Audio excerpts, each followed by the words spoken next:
Alvorecer do século XX, enquanto o mundo industrializado marchava a passos largos, a América Latina, vasta e contraditória, jazia sobre um véu de promessas não cumpridas.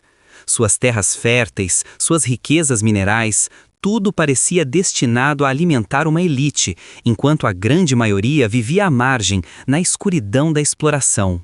O cenário era de profundas fraturas. Latifúndios imensos, pertencentes a poucas famílias, dominavam a economia agrária, legando aos camponeses apenas a subsistência precária e uma dívida perpétua.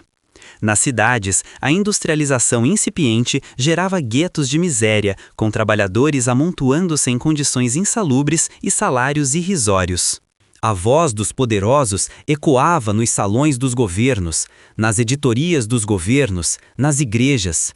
Eles ditavam as regras, controlavam os recursos e justificavam a ordem social como algo natural, quase divino. Para eles, a pobreza era um desígnio, não uma consequência de um sistema falho. Mas, sob essa superfície de resignação, um murmúrio começava a crescer. Um descontentamento alimentado pela fome, pela injustiça, pela falta de perspectiva. A educação era um privilégio. A saúde, um luxo. Gerações nasciam e morriam sem nunca ter a chance de escolher seu próprio destino. Foi nesse terreno árido, fértil para a desesperança, que as sementes de novas ideias começaram a germinar. Vozes vindas de além-mar, da Europa em ebulição, sussurravam sobre um mundo diferente, onde a terra e os meios de produção pertenceriam a todos, não a alguns. Ideias de igualdade radical, de justiça social plena. O comunismo, com sua promessa de erradicar a pobreza e a exploração, encontrou eco nos corações e mentes dos trabalhadores, dos camponeses, dos intelectuais idealistas. Era um apelo poderoso, uma utopia de um paraíso na Terra, onde a opressão seria desmantelada e a dignidade humana finalmente restaurada. Manuais e panfletos, traduzidos às pressas, circulavam de mão em mão, muitas vezes em segredo, sobre o risco de perseguição. Aquilo não era apenas uma teoria econômica, era uma filosofia de vida, uma revolução cultural que prometia reescrever a história de um continente marcada pela dominação. A promessa era grandiosa para quem a cultiva, fábricas para quem nelas trabalha, um futuro de abundância para todos. Um grito de liberdade contra as correntes invisíveis da exploração. Uma visão de solidariedade global que transcendia fronteiras e barreiras sociais. Este documentário, Caminhos Ilimitados, mergulha nas complexidades dessa jornada. Investigamos as origens, as ascensões e as quedas do comunismo em solo latino-americano. Entre a promessa e a realidade, um abismo se abriu. Convidamos você a desvendá-lo conosco. Deixe seu like, comente e inscreva-se para não perder os próximos capítulos. Os ventos da Revolução de Outubro de 1917, soprando do leste distante, encontraram na América Latina um terreno fértil de profundas desigualdades e efervescência social. A promessa de um mundo novo, sem exploradores nem explorados, ressoava fortemente. Não era apenas a notícia de um czar deposto, mas a imagem de um proletariado tomando o poder que acendia a imaginação. Para os trabalhadores nas minas de carvão do Chile, nas plantações de café do Brasil ou nas fábricas têxteis da Argentina, era a possibilidade de reescreverem seus próprios destinos. Essa semente ideológica foi metodicamente regada pela Terceira Internacional, ou Comintern, estabelecida em 1919 em Moscou. Sua ambição era ser o centro nervoso da Revolução Mundial, coordenando esforços e disseminando a doutrina por todos os cantos do planeta. De seus escritórios em Moscou partiam emissários e diretrizes, traduzindo a teoria marxista-leninista para as realidades multifacetadas da América Latina. Um processo complexo, muitas vezes imposto, gerando atritos entre a visão centralizada e as necessidades locais. No Brasil, em 1922, a fundação do Partido Comunista do Brasil, o PCB, foi um marco decisivo. Pequenos grupos de intelectuais, tipógrafos e operários, já influenciados por correntes anarquistas e socialistas, uniram-se sob essa nova bandeira revolucionária. Na Argentina, o Partido Socialista Internacional, formado em 1918, rapidamente se converteu em Partido Comunista da Argentina. Seus membros logo sentiram o peso da organização e, invariavelmente, a repressão implacável do Estado. No Chile, a figura de Luiz Emílio Recabarren, um operário gráfico e líder sindical, foi fundamental. Ele já defendia as ideias de Marx antes mesmo da Revolução Russa, e a formação do Partido Comunista Chileno em 1922 solidificou um movimento já efervescente e combativo. E no México, a influência de sua própria Revolução, de 1910, criou um ambiente único. O Partido Comunista Mexicano, fundado em 1919, misturava as teses internacionalistas com as demandas agrárias e anti-imperialistas locais, numa simbiose complexa. Esses primeiros partidos não eram apenas grupos ideológicos, eram células vibrantes, compostas por intelectuais que traduziam Lenin e Marx, por líderes operários que sentiam na pele a exploração e por camponeses que sonhavam com a reforma agrária e a dignidade. A figura do intelectual era de fato crucial. Nomes como Astrogildo Pereira no Brasil, Rodolfo Gioldi na Argentina e Vittorio Codovilla, que atuou em diversos países, foram pontes vitais entre a teoria complexa e a prática militante no campo e na cidade. Eles organizavam círculos de estudo clandestinos, distribuíam jornais mimeografados em segredo e formavam sindicatos de base, transformando as ideias revolucionárias em ferramentas de luta concreta, passo a passo. As primeiras tentativas de organização sindical sob a égide comunista foram vistas com profunda desconfiança pelas elites e com repressão brutal por parte dos governos. Greves eram esmagadas e líderes presos ou sumariamente exilados.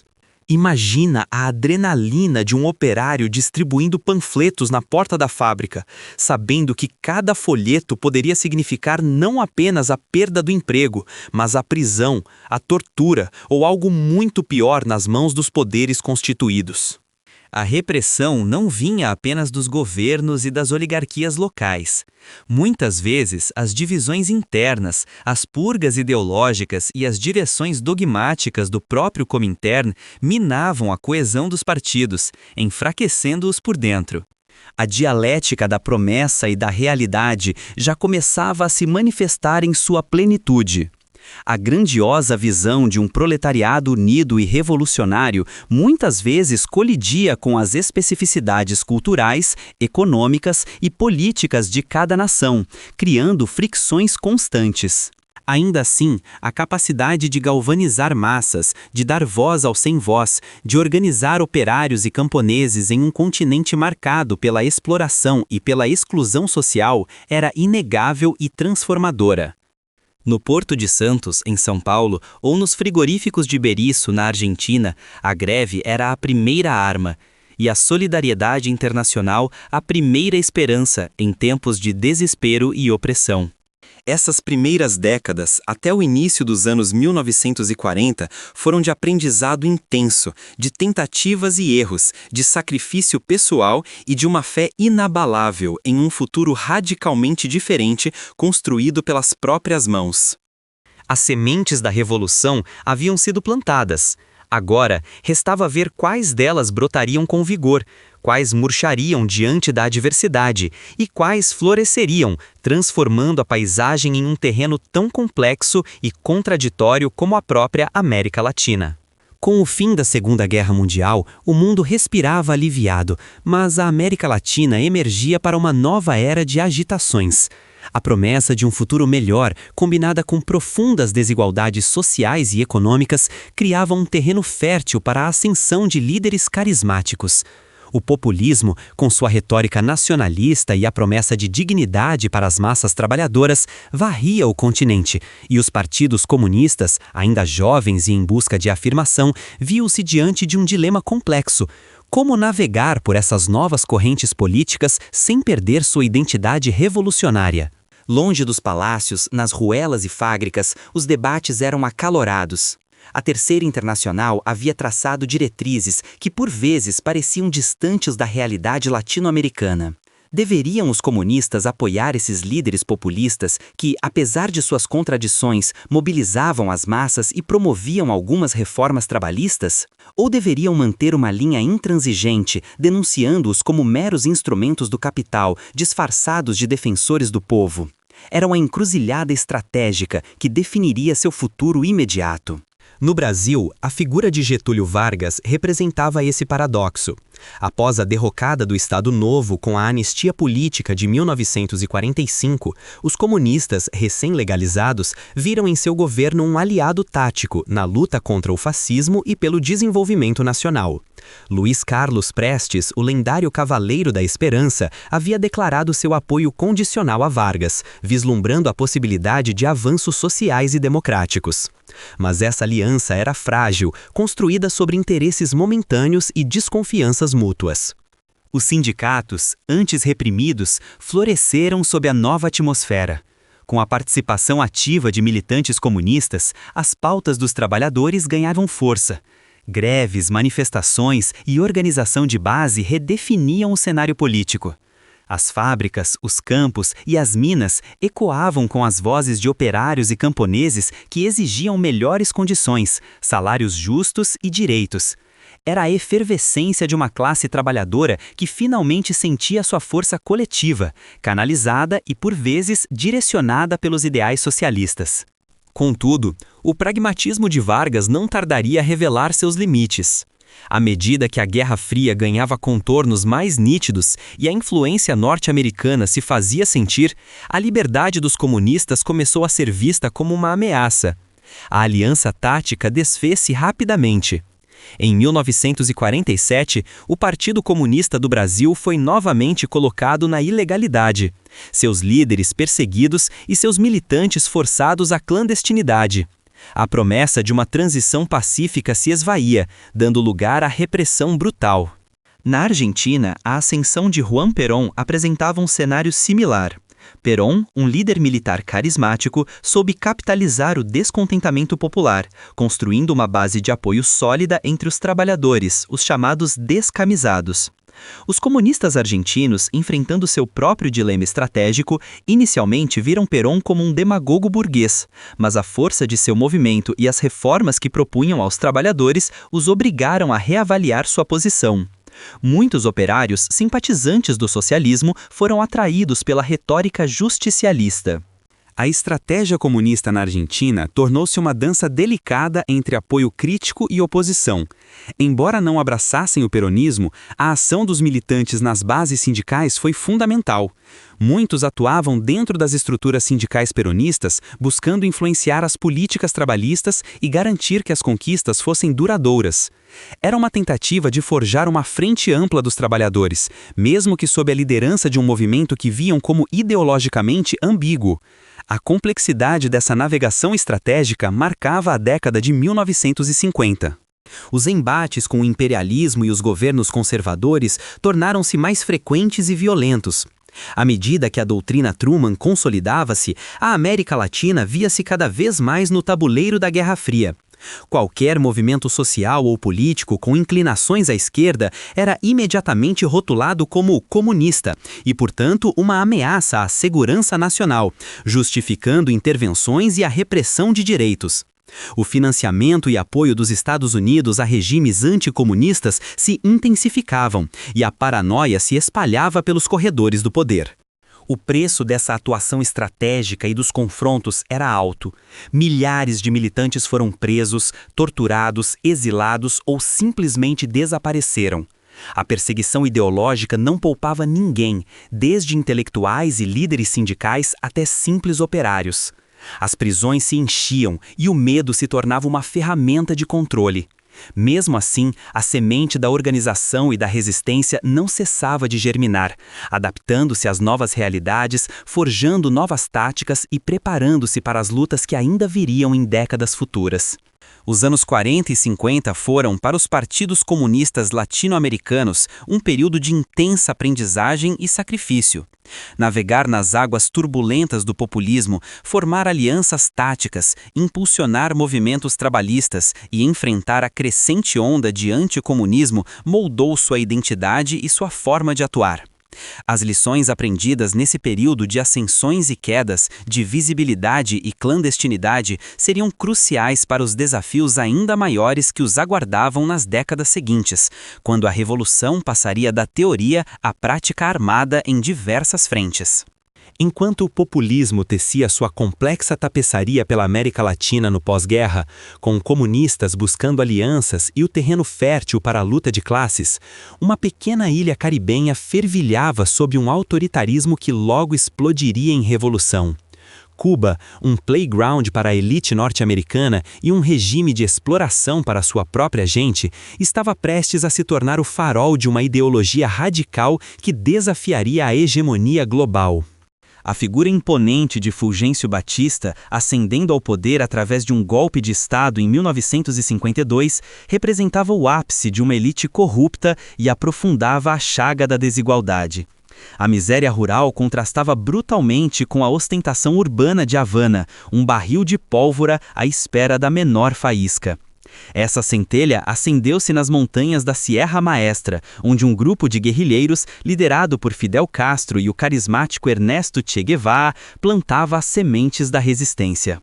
Em 1º de janeiro de 1959, após anos de luta árdua e crescente apoio popular, os guerrilheiros desceram das montanhas. Batista, sem apoio interno ou externo, fugiu do país. A entrada triunfal de Fidel Castro e seus barbudos em Havana marcou o fim de uma era e o início de uma incerteza que moldaria o destino da ilha por décadas. A euforia popular era palpável. A promessa de uma nova Cuba, livre da opressão e da influência estrangeira, parecia ao alcance das mãos. Os primeiros anos foram de reformas radicais. A Lei da Reforma Agrária de 1959, uma das primeiras medidas do novo governo, confiscou grandes propriedades, muitas delas pertencentes a empresas americanas, e as redistribuiu. Bancos, ferrovias e indústrias essenciais foram nacionalizadas em rápida sucessão, confrontando diretamente os interesses econômicos dos Estados Unidos e estabelecendo um claro rompimento com o modelo capitalista anterior. A tensão com Washington escalava a cada decreto. A resposta americana não tardou, culminando na frustrada invasão da Baía dos Porcos em 1961, orquestrada pela CIA. Este evento não só selou a convicção de Fidel Castro de que a ilha precisava de uma defesa mais robusta, mas também solidificou sua aliança com a União Soviética. A ideologia socialista, antes um elemento discreto, emergiu abertamente e Cuba se declarou uma nação comunista. O bloco soviético ofereceu apoio militar e econômico, transformando Cuba em um pivô crucial da Guerra Fria. A consolidação do regime comunista trouxe consigo uma face mais sombria. A repressão política intensificou-se contra qualquer forma de dissidência.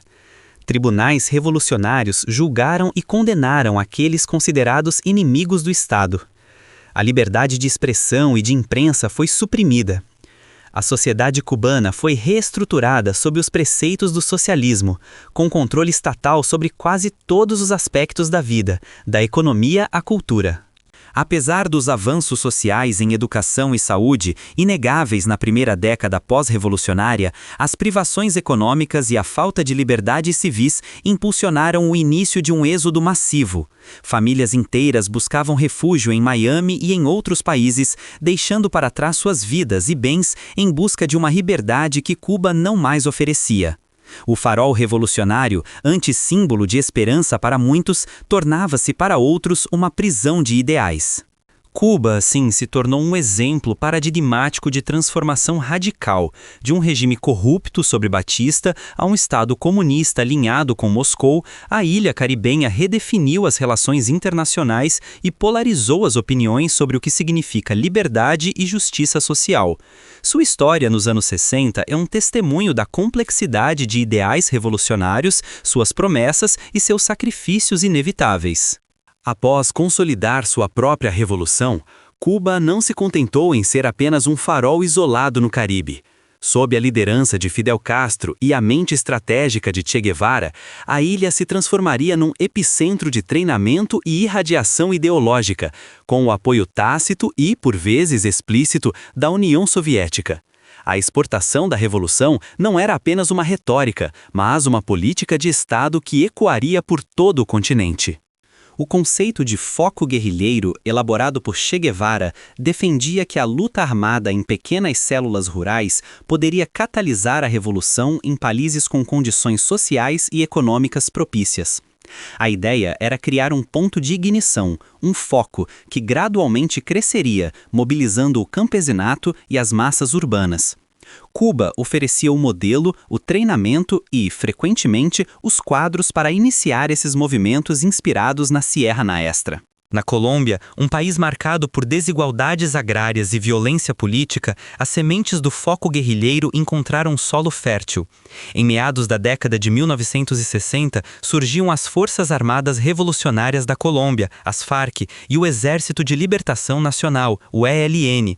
Inspirados por Cuba e pela teologia da libertação, respectivamente, esses grupos prometiam uma revolução para os camponeses e operários, mas logo mergulhariam o país em um conflito brutal e prolongado.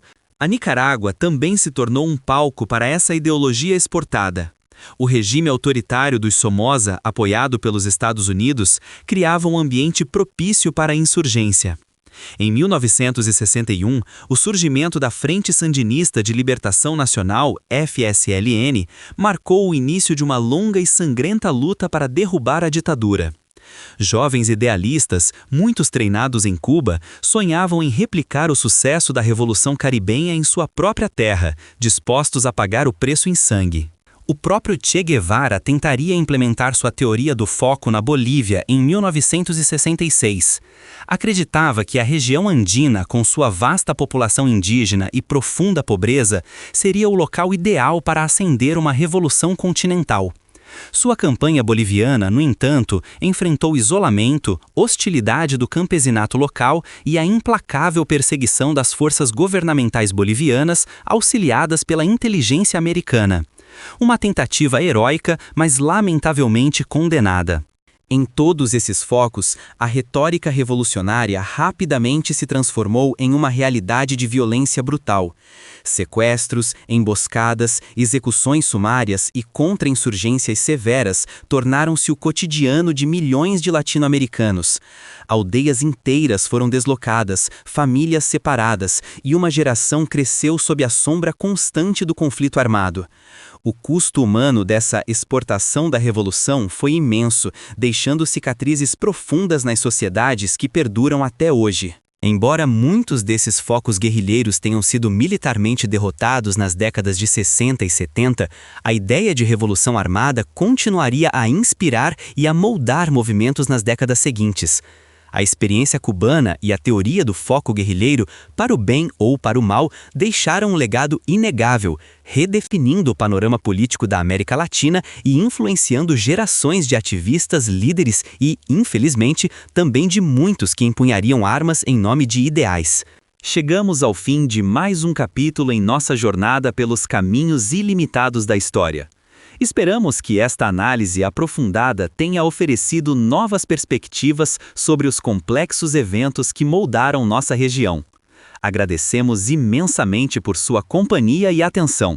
Se você apreciou este conteúdo, por favor deixe seu like, faça um comentário para enriquecer nossa discussão e, claro, inscreva-se no canal para não perder os próximos capítulos desta saga fascinante.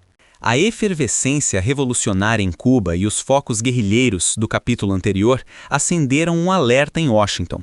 A preocupação com a propagação do comunismo no seu quintal escalava.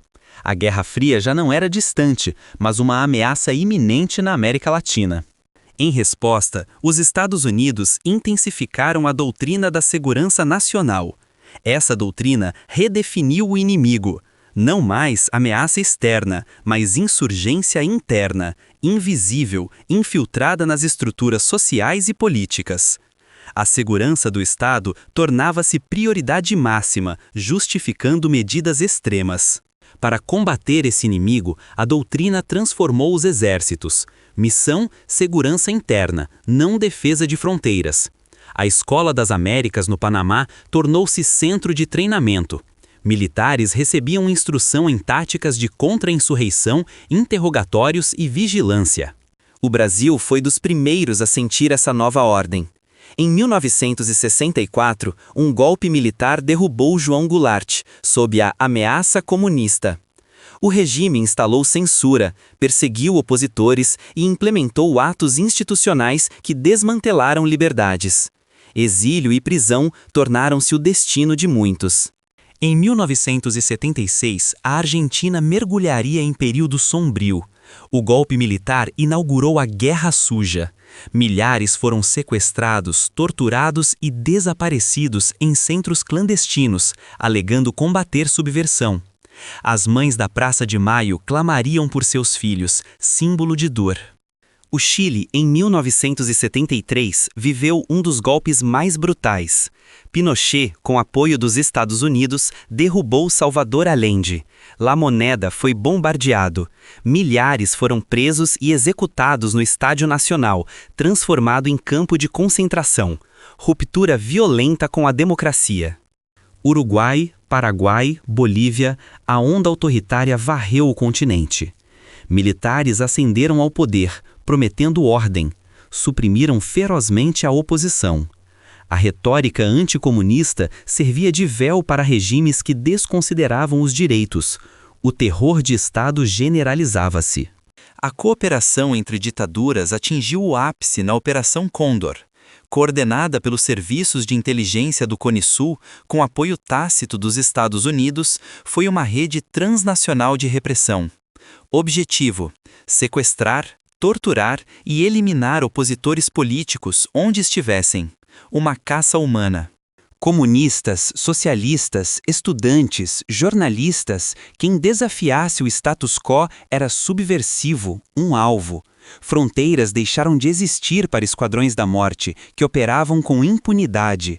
Torturas, prisões arbitrárias e execuções sumárias são cicatrizes abertas. O silêncio era a norma. A doutrina da segurança nacional, justificando proteger o mundo livre do comunismo, pavimentou o caminho para o terror.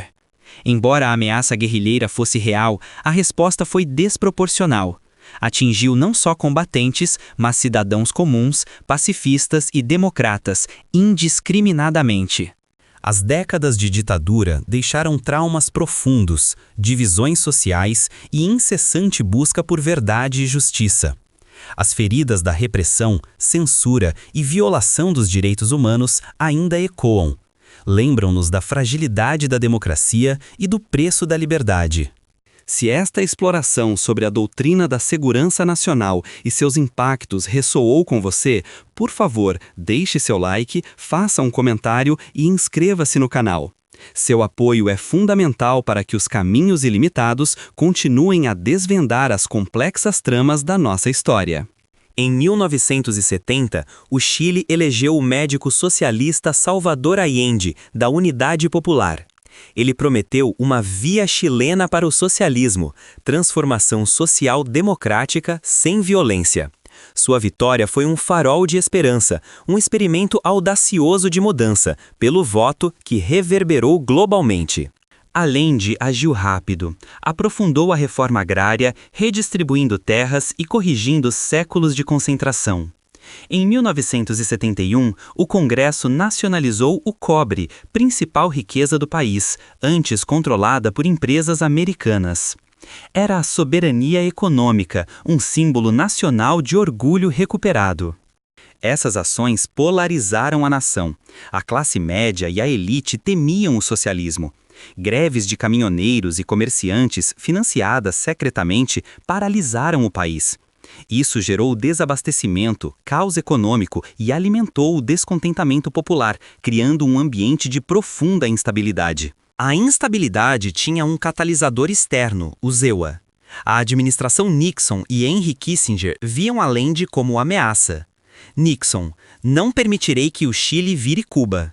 A CIA desestabilizou o país, cortando créditos e financiando a oposição para estrangular a economia chilena. O financiamento americano a sindicatos e mídia conservadora intensificou a pressão. O Chile sangrava, o tecido social se esgarçava e a retórica anticomunista inflamava os ânimos. A tensão nas ruas era palpável, preparando o terreno para um desfecho violento. A premonição de um fim sombrio pairava no ar. Enquanto Allende defendia a via democrática, o exército chileno, com apoio da Marinha e Aeronáutica, arquitetava o golpe. O general Augusto Pinochet, recém-nomeado comandante em chefe, emergiu como figura central da conspiração. Forças se reuniam, planejando o assalto final à democracia chilena. Em 11 de setembro de 1973, tanques tomaram Santiago. Aviões bombardearam o Palácio de La Moneda. Salvador Allende recusou-se a render-se, proferindo seu último discurso emocionante antes de morrer, empunhando seu AK-47. A via chilena para o socialismo foi brutalmente silenciada, um grito de dor no ar. Com a queda de Allende, o Chile mergulhou em 17 anos de ditadura sob Pinochet. Repressão brutal, prisões em massa, tortura e desaparecimentos forçados tornaram-se rotina. A junta militar esmagou qualquer oposição, desmantelando partidos e sindicatos, impondo um regime de terror sem precedentes. Economicamente, a ditadura de Pinochet implementou reformas neoliberais radicais, privatizando estatais e cortando gastos sociais, sob os Chicago Boys. Isso gerou aumento da desigualdade social e desemprego, deixando cicatrizes profundas na sociedade chilena, cujas consequências perduram até hoje. O experimento chileno de Allende, tentativa pacífica de redefinir poder e justiça, terminou em tragédia. Sua queda solidificou para os EUA a crença de que a democracia podia ser sacrificada pela segurança nacional. O Chile se tornara mais um palco onde a doutrina de segurança nacional exercera seu poder absoluto. As consequências sociais e políticas reverberam até hoje no Chile. A memória dos desaparecidos, a dor das famílias e o debate sobre o papel de potências estrangeiras na soberania nacional continuam a moldar a identidade de uma nação que ainda busca curar as feridas de um passado recente e conturbado. Após o experimento chileno, a América Central emergiu como o próximo palco de uma intrincada dança geopolítica. Na Nicarágua, a dinastia Somoza, que governava o país como um feudo particular por mais de 4 décadas, mantinha uma elite minúscula na opulência, enquanto a vasta maioria da população vivia na mais abjeta miséria. Era um caldo de cultura perfeito para a insurreição, um grito por justiça que ecoava das montanhas e dos bairros mais pobres de Manágua. Esse grito encontrou voz no movimento sandinista, um grupo de guerrilheiros inspirados por Augusto César Sandino e ideais socialistas. A luta deles, inicialmente uma semente plantada em segredo, floresceu com o tempo, ganhando apoio popular maciço contra a brutalidade da Guarda Nacional de Somoza. A imagem de um povo oprimido, mas determinado, começava a moldar o futuro da nação. Em 1979, o impensável aconteceu. A Revolução Sandinista derrubou a ditadura de Anastácio Somoza Debayle, que fugiu do país, marcando o fim de uma era de tirania. As ruas de Manágua explodiram em celebração, um misto de alívio e esperança.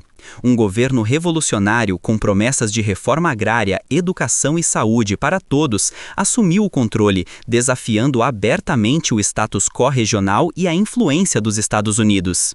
A euforia, contudo, seria breve. O experimento socialista na Nicarágua rapidamente atraiu a atenção de Washington, que via o país como um novo posto avançado soviético em seu próprio quintal. A resposta não tardou: o apoio secreto e depois ostensivo aos contras, grupos de oposição armados, muitos compostos por ex-membros da Guarda Nacional de Somoza. Iniciava-se uma guerra civil que dilaceraria a Nicarágua por quase uma década. As táticas dos contras eram brutais, visando infraestrutura civil, cooperativas agrícolas e, implacavelmente, a população camponesa. A Nicarágua se transformou num campo de batalha, onde a ideologia da Guerra Fria se materializava em emboscadas, massacres e uma espiral crescente de violência que desestabilizou toda a região centro-americana. A ajuda externa, tanto da URSS e Cuba aos sandinistas, quanto dos Estados Unidos aos contras, apenas jogava mais lenha na fogueira. A guerra não se limitou a Nicarágua. Em El Salvador, a Frente Farabundo Martí de Libertação Nacional, FMLN, travava sua própria guerra contra um governo militar apoiado pelos Estados Unidos. Na Guatemala, décadas de conflito interno se intensificaram, com forças governamentais travando uma guerra genocida contra as populações indígenas, acusadas de apoiar insurgentes. A região inteira sangrava, e as linhas entre a Guerra Fria e os conflitos locais se tornavam cada vez mais indistintas. A devastação econômica e social foi catastrófica. Cidades e vilarejos foram destruídos, a produção agrícola despencou e serviços básicos como saúde e educação, que os sandinistas tanto se esforçaram para implementar, foram severamente prejudicados. O sofrimento humano era imenso, manifestando-se em crises humanitárias massivas, com milhões de deslocados internos e refugiados buscando abrigo em países vizinhos ou nos Estados Unidos. El Salvador, por exemplo, viu a morte de dezenas de milhares, muitos deles civis inocentes, vítimas de esquadrões da morte e violência indiscriminada. Famílias foram separadas, sonhos foram estilhaçados e a estrutura social desfeita em meio ao terror e à incerteza. A Nicarágua, em particular, que havia iniciado a década com uma promessa de libertação, terminou-a exausta, empobrecida e polarizada, com as cicatrizes da intervenção externa e da guerra civil profundamente gravadas em sua alma. Os acordos de paz viriam, lentamente, no final dos anos 80 e início dos 90, mas a América Central jamais seria a mesma. A década de 1980 deixou um legado de trauma, instabilidade e migração forçada que ecoa até os dias de hoje. Um lembrete sombrio do preço da polarização ideológica e da intervenção estrangeira na busca por soberania e justiça social. A história da América Central na Guerra Fria é um testemunho da resiliência humana diante da adversidade, mas também um conto de advertência sobre as profundas cicatrizes que a política global pode deixar nas vidas de milhões de pessoas comuns. As ondas de migração que vemos hoje, em grande parte, têm suas raízes profundas nas crises e conflitos dessa época tumultuada. E é com essa reflexão que continuamos nossa jornada. Agradecemos por acompanhar este mergulho profundo na história conosco. Se você apreciou esta exploração do capítulo 8, por favor, deixe seu like, comente o que mais te marcou e inscreva-se no canal para não perder os próximos Caminhos Ilimitados. À medida que a poeira das revoluções centro-americanas começava a assentar, uma nova tempestade se formava no horizonte de toda a América Latina, a temida década perdida dos anos 1980. Não era uma guerra de balas e fronteiras, mas uma batalha silenciosa e implacável contra o colapso econômico, uma herança complexa de decisões políticas, ambições ideológicas e uma ineficiência estatal crescente que sufocava a vida de milhões. A década de 70, com seu otimismo e empréstimos baratos, havia pavimentado o caminho para essa catástrofe. Governos, muitos deles recém-saídos de regimes autoritários ou engajados em transformações sociais radicais de inspiração socialista, acumularam dívidas externas impagáveis. A promessa de desenvolvimento acelerado e justiça social, muitas vezes, foi financiada por um crédito internacional farto e, imprudentemente, aceito sem a devida cautela. O calote mexicano de 1982 foi o tiro de partida. Subitamente, o fluxo de capital secou, os juros dispararam e as economias do continente foram atiradas a um precipício. A reação inicial de muitos desses governos foi intensificar o controle estatal, expandindo empresas públicas já inchadas e ineficientes e impondo tabelamento de preços e subsídios que, em vez de resolverem, apenas distorciam ainda mais os mercados. A consequência direta foi a escassez generalizada. Prateleiras vazias tornaram-se a norma em muitos países. Mercados negros floresceram e itens básicos como pão, leite e açúcar transformaram-se em luxos inacessíveis para a maioria da população. As fábricas estatais, protegidas da concorrência e frequentemente mal administradas, produziam com baixa qualidade e em quantidades insuficientes, incapazes de atender à demanda mínima. A hiperinflação, por sua vez, corroía o valor do dinheiro a uma velocidade vertiginosa. Em questão de dias, até mesmo horas, o que era um salário digno tornava-se papel sem valor. As pessoas corriam aos mercados logo após receberem seus pagamentos, desesperadas para converter o dinheiro em bens antes que este se desvalorizasse ainda mais. A confiança na moeda nacional desmoronava, levando à dolarização informal em muitas transações. A experiência da Nicarágua após a Revolução Sandinista é um exemplo contundente.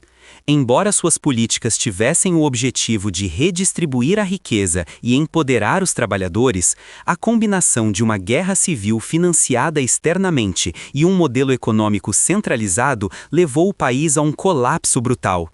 As fazendas coletivas e as nacionalizações, embora ideologicamente bem intencionadas, resultaram em quedas drásticas na produção agrícola e industrial. O resultado foi um rastro devastador de miséria e fome. Crianças sofriam de desnutrição crônica. Famílias inteiras migravam do campo para as cidades na esperança de encontrar algo, apenas para se depararem com favelas superlotadas e sem perspectiva. A infraestrutura básica, saúde, educação, deteriorou-se drasticamente, minando qualquer chance de desenvolvimento humano sustentável. A década perdida não foi apenas um termo econômico, foi uma descrição literal da vida de uma geração. Os sonhos de uma América Latina mais justa e próspera, acalentados por muitos, colidiram brutalmente com a dura realidade da inviabilidade econômica de muitos desses modelos. A lição foi dolorosa. Sem produção eficiente, sem incentivos à inovação e com o fardo esmagador da dívida, mesmo as mais nobres intenções podem pavimentar o caminho para a ruína e a desesperança de milhões de vidas. O clamor por mudança, que ecoou nas revoluções anteriores, agora se transformava num grito de socorro contra a fome e a penúria.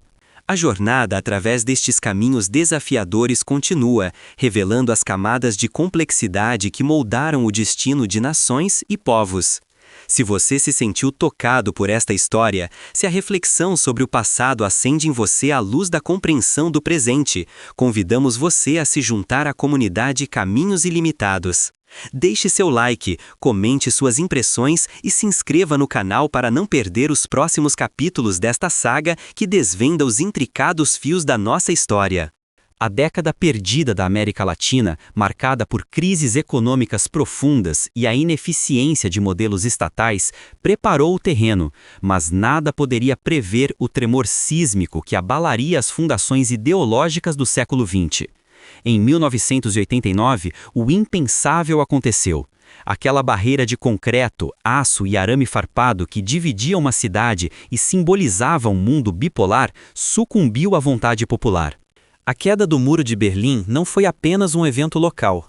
Foi a rachadura visível na estrutura monolítica do bloco soviético, o arauto de uma mudança global. Em questão de poucos anos, a própria União Soviética, o grande bastião do comunismo, desintegraria. Um império construído sobre décadas de ideologia, controle e poder militar implodiria, deixando um vácuo sem precedentes. O impacto nas Américas e especificamente na América Latina foi imediato e desorientador.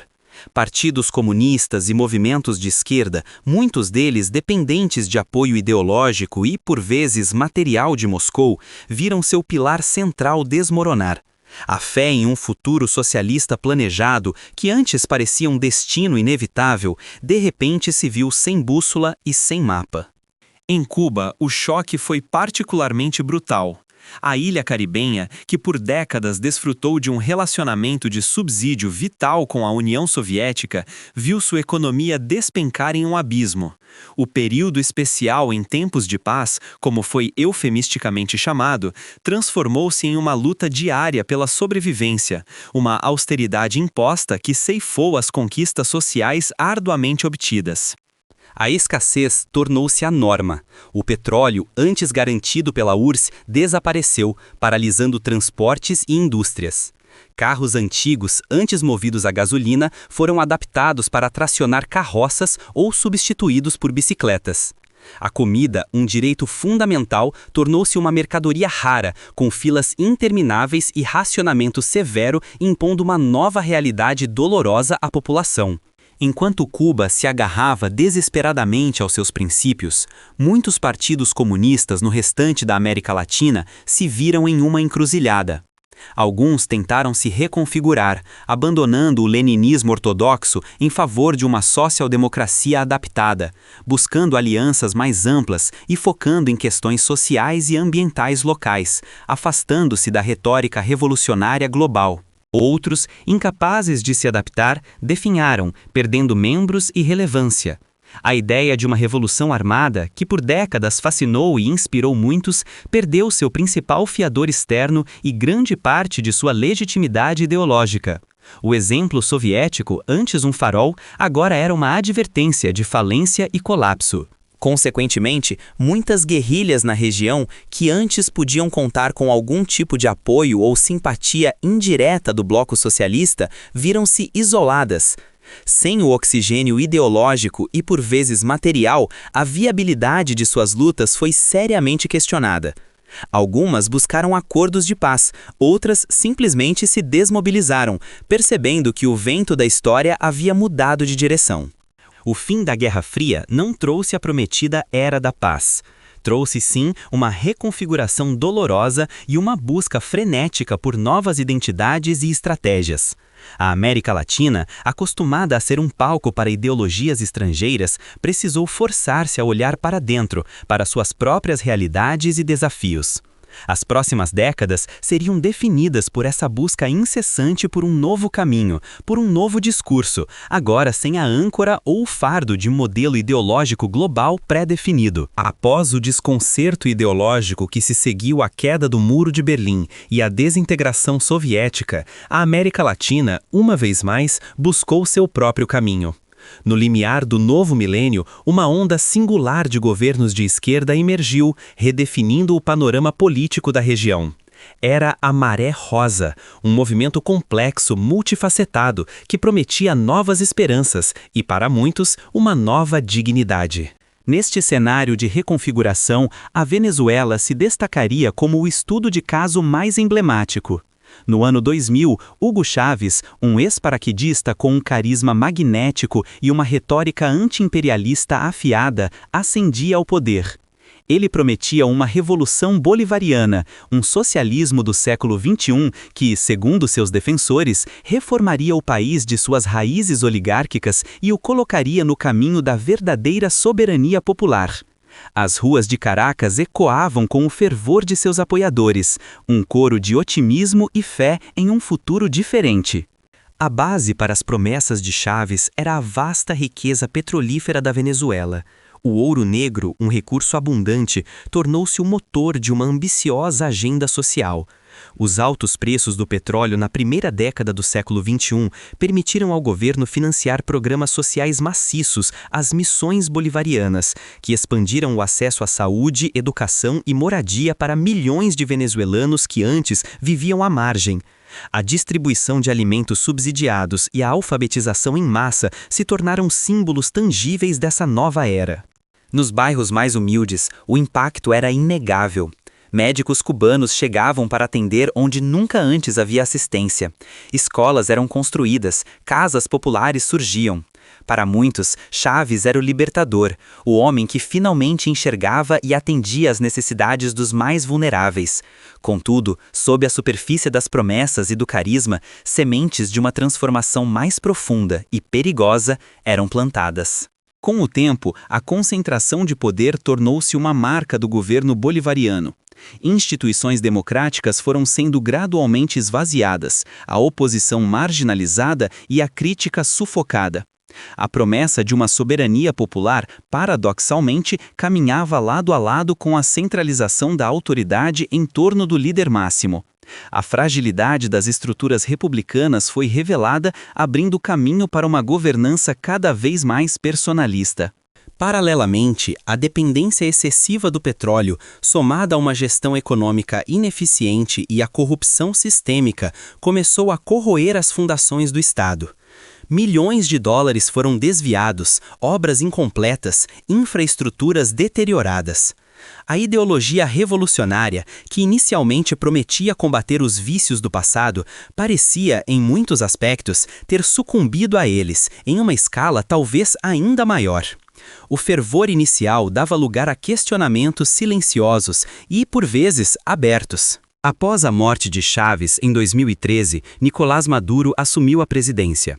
O cenário global mudou drasticamente. Os preços do petróleo despencaram, revelando a vulnerabilidade de uma economia que falhou em diversificar-se. As falhas estruturais, antes mascaradas pela bonança petrolífera, vieram à tona com uma brutalidade implacável. A Venezuela mergulhou em uma crise sem precedentes, marcada por hiperinflação, escassez de produtos básicos e um colapso dos serviços públicos. A outrora rica Venezuela, com as maiores reservas de petróleo do mundo, viu-se assombrada pela fome. Famílias inteiras reviravam o lixo em busca de alimento, hospitais operavam sem medicamentos básicos, e a esperança dava lugar ao desespero. A Maré Rosa, que prometeu dignidade, acabou por gerar uma das maiores crises humanitárias da história moderna da América Latina. O sonho bolivariano se tornou, para muitos, um pesadelo tangível, uma dura lição sobre as complexidades do poder, da ideologia e da governança irresponsável. A consequência mais visível e dolorosa foi o êxodo em massa. Milhões de venezuelanos, buscando sobrevivência e uma vida minimamente digna, abandonaram seu país, espalhando-se por toda a América Latina e além. Professores, médicos, engenheiros, mães, pais e filhos, uma nação inteira em movimento, carregando nos olhos a tristeza de um lar perdido e nos ombros o peso de um futuro incerto. A Maré Rosa, em seu capítulo venezuelano, deixou um rastro de desolação e um alerta sombrio para as futuras gerações. O colapso venezuelano, que testemunhamos no capítulo anterior, não é um evento isolado, mas um eco trágico de um legado persistente. As sementes plantadas por ideologias centralizadoras e autoritárias em todo o continente continuam a florescer em ciclos de miséria, repressão e êxodo em massa, deixando cicatrizes profundas nas nações e em suas gentes.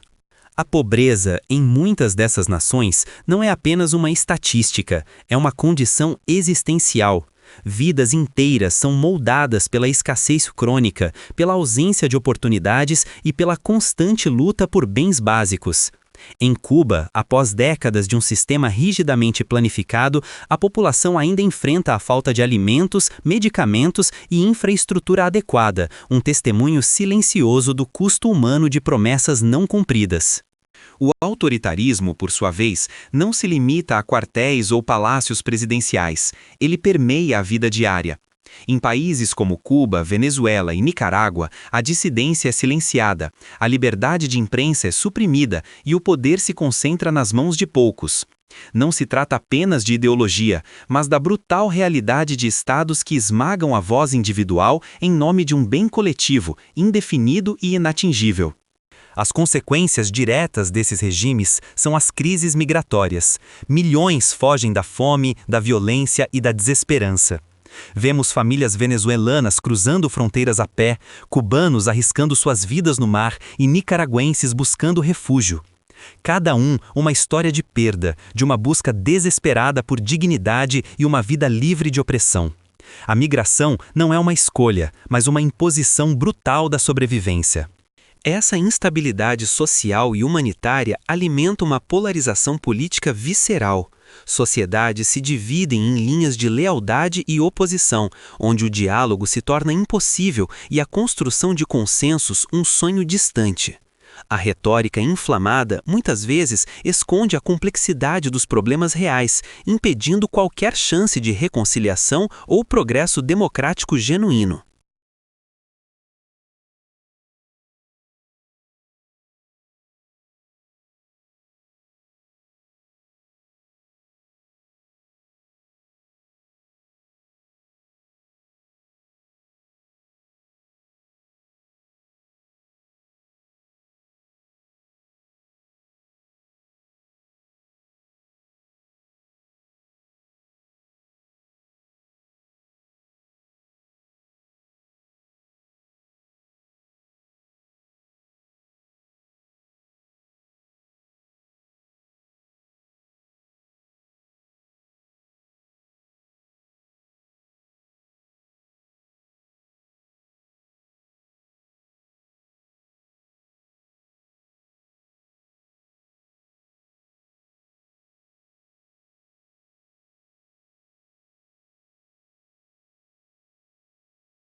A dificuldade em construir democracias liberais e economias de mercado robustas nesses contextos é imensa.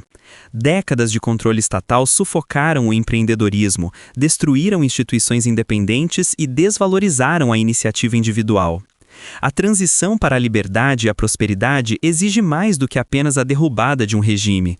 Exige a reconstrução de uma mentalidade, de uma cultura de responsabilidade e de respeito às leis. Infelizmente, em meio a essa realidade dolorosa, observamos uma banalização perigosa dos termos socialismo e comunismo. São palavras que, para muitos, perderam seu peso histórico e suas associações com regimes que custaram milhões de vidas e geraram sofrimento indizível. Essa dessensibilização permite que narrativas utópicas obscureçam as lições brutais do passado, expondo novas gerações a armadilhas já conhecidas.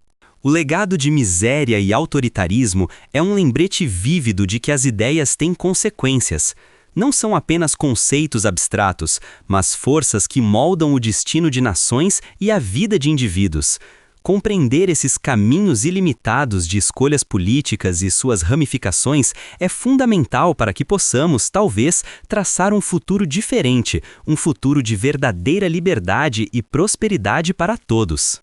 Nesta jornada pelos caminhos ilimitados, revisitamos séculos de promessas e desilusões, rastreamos o rastro da miséria e da fome e desvendamos a face mais sombria das ideologias que, em nome de um futuro utópico, sufocaram a liberdade e a dignidade humana.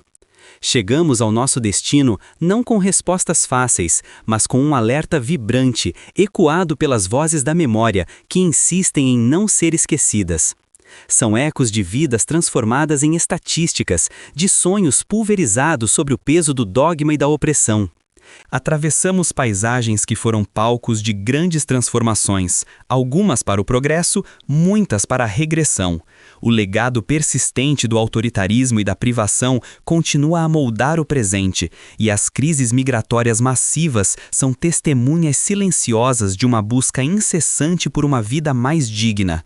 Mas, por trás dos números, existem rostos, histórias, dores profundas. Ouçamos o que a história, através dos que a viveram, tem a nos dizer. Eles nos prometeram igualdade, mas o que recebemos foi a fome. A cada dia, a liberdade se tornava uma miragem mais distante. Eu lembro de uma manhã, ao tentar ajudar minha vizinha com um pedaço de pão, fui denunciada. A vigilância era constante, o medo era o ar que respirávamos. As paredes tinham ouvidos e os sussurros eram traições em potencial. Não podíamos confiar em ninguém, nem nos próprios familiares. A verdade foi distorcida, a mentira institucionalizada. A cada passo, sentíamos o peso de um sistema que nos queria mudos, invisíveis, obedientes. Perdemos o direito de ser, de pensar, de sonhar. Apenas existíamos para servir a uma causa que nos consumia por dentro. Historiadores e analistas políticos têm estudado por décadas os padrões que se repetem. É um ciclo vicioso onde a promessa de redenção social pavimenta o caminho para a tirania. O culto à personalidade se sobrepõe à razão e as liberdades individuais são sacrificadas no altar de um bem maior, nunca alcançado. Observamos em diferentes contextos e geografias a mesma receita: a demonização do outro, a centralização de poder, a eliminação da imprensa livre, a censura da arte e a reescrita da história. O Estado se torna onipresente, controlando desde a economia até a vida privada dos cidadãos. A narrativa oficial se torna a única verdade aceitável. Qualquer desvio é considerado uma ameaça à ordem e à pureza ideológica. Essa repressão não é apenas física, é psicológica, sufocando o espírito crítico e a própria capacidade de discernimento. As gerações são moldadas para aceitar a narrativa imposta, perpetuando o ciclo. É um engenho cruel, mas eficiente. E enquanto a ideologia se solidifica, a realidade econômica para a maioria da população se desintegra, transformando a subsistência em uma luta diária. Minha mãe costumava dizer que a fome é um lobo que nunca dorme, e ele vivia à nossa porta. Tínhamos que ser criativos, trocando o pouco que tínhamos por qualquer coisa comestível. Eu vi famílias definharem. Lembro-me de um vizinho que foi punido por pescar mais do que o permitido, mesmo com seus filhos famintos. A dignidade era a primeira a morrer. E o mais triste é que, com o tempo, a esperança também começou a murchar. As crianças nasciam sem conhecer outra realidade, sem sonhar com um mundo onde pudessem escolher o que comer ou o que pensar. Era uma existência de migalhas, tanto materiais quanto espirituais. Essas são as cicatrizes que a história nos lega. Mas a lição mais crucial é a necessidade urgente de preservar a memória histórica, para que os erros do passado não se repitam no futuro, mascarados por novas roupagens ideológicas. A banalização de termos como socialismo e comunismo é um perigo latente. Quando esquecemos o sofrimento que essas ideologias causaram, abrimos as portas para sua ressurgência. O culto à personalidade e a supressão de liberdades são avisos vermelhos que não podemos ignorar. A história nos mostra que a busca por uma sociedade perfeita através da coerção e da uniformidade invariavelmente leva à imperfeição da tirania. É vital educar, discutir e recordar constantemente o custo humano desses experimentos sociais. A defesa das instituições democráticas, da imprensa livre e da liberdade de expressão não são meros conceitos, são os bastiões contra o retorno da escuridão. Sem eles, as vozes da memória se calarão. As vozes que ouvimos são um eco do passado, mas também um grito de alerta para o futuro. Elas nos lembram que a liberdade é frágil, que a dignidade humana é inegociável e que a busca por uma sociedade justa não pode ser construída sobre a negação da individualidade ou a opressão. A miséria e a fome são mais do que falhas econômicas, são o resultado direto de sistemas que ignoram a complexidade do ser humano e a pluralidade de suas aspirações. Preservar a memória histórica é, portanto, um ato de resistência, um compromisso com a verdade e um legado para as futuras gerações. É a única forma de evitar que os caminhos ilimitados se transformem em labirintos sem saída. Que a luz da razão e da empatia guie nossos passos e que jamais esqueçamos as lições não aprendidas. Que possamos construir, juntos, um futuro onde a liberdade e a prosperidade sejam a norma e não a exceção. Um futuro onde cada voz importe e onde a história, com suas verdades difíceis, nos sirva de guia. Agradecemos por ter nos acompanhado nesta profunda jornada. Se este documentário ressoou com você, por favor deixe seu like, faça um comentário com suas reflexões e inscreva-se no canal Caminhos Ilimitados para mais conteúdos que expandem a mente e questionam o mundo. Sua participação é fundamental para continuarmos trilhando esses caminhos juntos.